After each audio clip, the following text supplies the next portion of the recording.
नमस्कार दोस्तों, आप सभी का स्वागत है हमारे YouTube चैनल प्राइम एजुकेशन में। आज हम बात करने वाले हैं अनुपात और समानुपात, रेशियो एंड प्रोपोर्शन।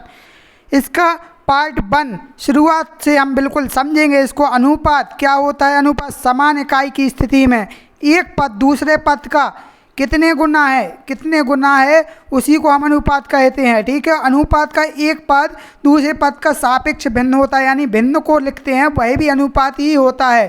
ठीक है, जैसे 3:5 है, इसको हम लिख सकते हैं 3/5। तो यह भिन्न है या अनुपात वो सेम होता है। ठीक है, एक सा होता है। मान लीजिए 5 लीटर और 6 लीटर का अनुपात, तो हमारा कितना हो जाएगा? 5:6। लेकिन 6 लीटर और 5 रुपये इसका अनुपात नहीं निकाल सकते, क्योंकि एक समान राशि नहीं है। इसलिए हमें सजातीय राशि, एक समान राशि की आवश्यकता पड़ती है। अब समानुपात की बराबरी। ठीक है, अनुपात की दो अनुपात जो होते हैं उनकी बराबरी को हम समानुपात कहते हैं।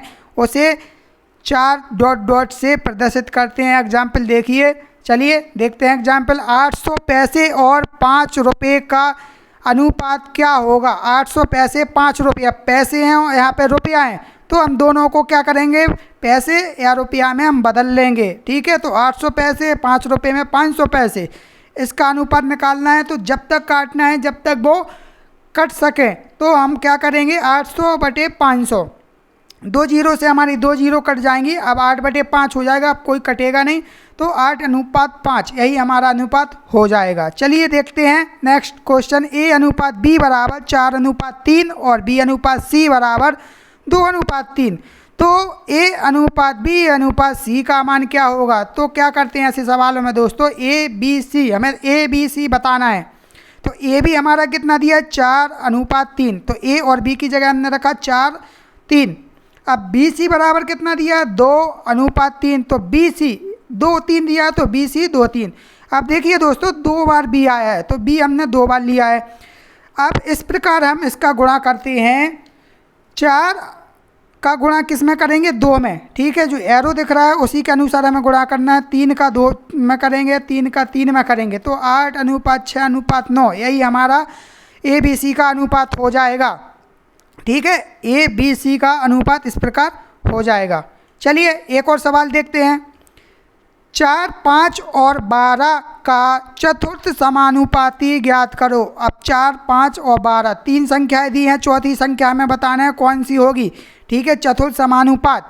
तो हम क्या करेंगे? 4:5 समानुपात, यानी समानुपात मतलब बराबर 12:x। चौथी संख्या हमने मान लिए x।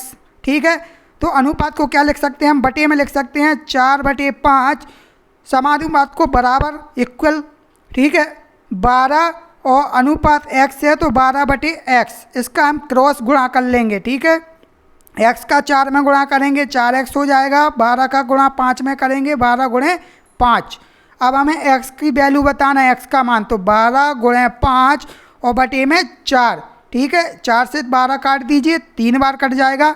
ठीक है, 3 5 15, x बराबर 15 हो गया, यानी चतुर्थ समानुपाती अब क्या हो गया है? 15।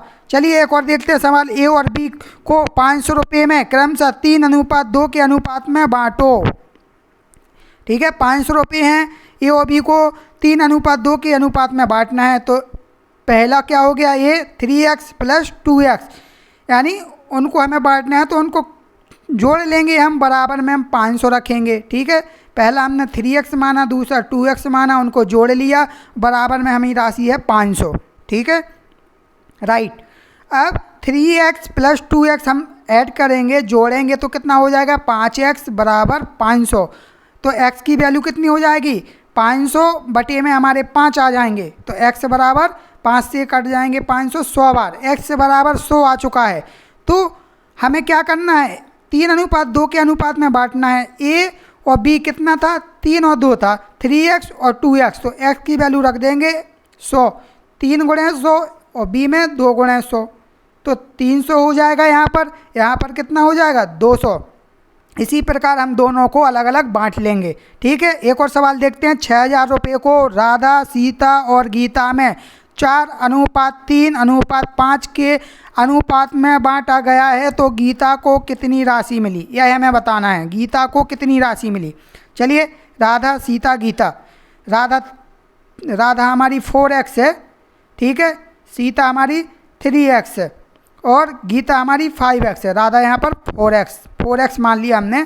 ठीक है, अनुपात के हिसाब से मान लेते हैं। अब इनको जोड़ लीजिए। 4x + 3x + 5x बराबर कितना हो गया है? 6,000। 6,000 रुपये को बांटना है हमें। ठीक है, तो 4 3 7 और 5 12x। 12x बराबर कितना हो जाएगा? 6,000। x बराबर 6,000 और जो x के साथ 12 थे वो नीचे आ जाएंगे, तो 12 से काट लीजिए, 5 बार कट जाएगा और 2 जीरो बचेंगी हमारी। ठीक है, तो x बराबर आ जाएगा 500। ठीक है, अब हमें किसकी राशि बतानी थी? गीता की। तो गीता कितना है? 5x। तो 5x में x का मान रखेंगे हम, तो 5 × 500 यानी हमारा कितना हो जाएगा? 2500। यही हमारा आंसर हो जाएगा। गीता को कितनी राशि मिलेगी? 2500। चलिए एक और देखते हैं। दो संख्या का अनुपात 2:3 है। यदि प्रत्येक संख्या में 8 जोड़ दिया जाए तो अनुपात 3:4 हो जाता है। तो उन संख्याओं का योग क्या है? प्रत्येक संख्या में 8 जोड़ दिया जाए। पहली संख्या हमने क्या मानी? 2x, दूसरी संख्या 3x। जो अनुपात दिया था उसी को मान लिया 2x और 3x। अब इस संख्या में 8 जोड़ दिया जाए तो अनुपात को हम बटे में लिख सकते हैं 2x बटे 3x। और दोनों संख्या में 8 जोड़ने की बात की है उन्होंने, हमने दोनों में 8 जोड़ दिया, तो अनुपात, नया अनुपात जो है वो क्या हो जाता है? 3:4 यानी 3/4 हो जाता है। जो हम सवाल में कहा गया है भाई हमने कर दिया है। चलिए अब इसका कैलकुलेशन करते हैं। किस प्रकार करेंगे? त्रिक गुणा। तो 4 का पहले 2x में गुणा करेंगे, 8x हो जाएगा। 4 का फिर 8 में गुणा करेंगे, 32 हो जाएगा। ऐसे ही 3 का 3 में तो 9x और प्लस 3 का 8 में करेंगे तो 3 8 24। अब x वाले एक तरफ लाएंगे और संख्या एक तरफ ले जाएंगे, तो 8x हमारे हैं और प्लस के 9x इस तरफ आएंगे तो माइनस के हो जाएंगे। 24 उस तरफ हैं, 32 उस तरफ जाएंगे तो माइनस के हो जाएंगे। जब भी बराबर के इक्वल के इस तरफ से उस तरफ जाती है तो संख्या तो माइनस प्लस बदलते हैं। ठीक है, तो माइनस का x बचा, यहाँ पर माइनस के 8 बचे। माइनस से माइनस कट जाएगा, x बराबर कितना हो गया? 8। तो उन संख्याओं का हमें क्या बताना है? योग। तो हमारी संख्या क्या थी? 2x और 3x। पहली संख्या हमने मानी थी 2x, तो x बराबर 8 आया।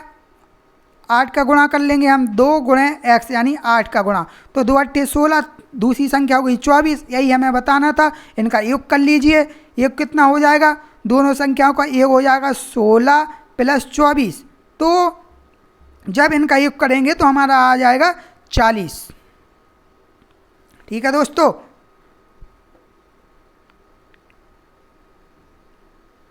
अब दोस्तों देखिए ये तो आ गया हमारा आंसर 40। अब हम ये बताना चाहते हैं कि इसको हम चेक भी कर सकते हैं किस तरीके से। ये तो हो गया हमारा आंसर उन संख्याओं का एक 40। अब देखिए जो हमारी संख्या थी 16 और 24, इनमें हम 8 8 जोड़ने की बात कर रहे हैं। ठीक है, ठीक है, तो 8 अगर जोड़ेंगे 16 में कितना हो जाएगा? 24। 24 में 8 जोड़ेंगे तो कितना हो जाएगा? 32 हो जाएगा ना। अब इनको काट लीजिए। 8 3 24, 8 चौके 32, 3:4 यानी 8 8 जोड़ेंगे तो अनुपात क्या हो जाएगा? 3:4। यही हमें बताना था। ठीक है दोस्तों, तो इस तरीके से हम अनुपात वाले सवालों को हल करते हैं। आगे हम वीडियो में और अच्छे तरीके से सवाल लेकर आने वाले हैं, नए टॉपिक पर सवाल लेने वाले हैं। प्लीज़ सब्सक्राइब कीजिए चैनल को। धन्यवाद।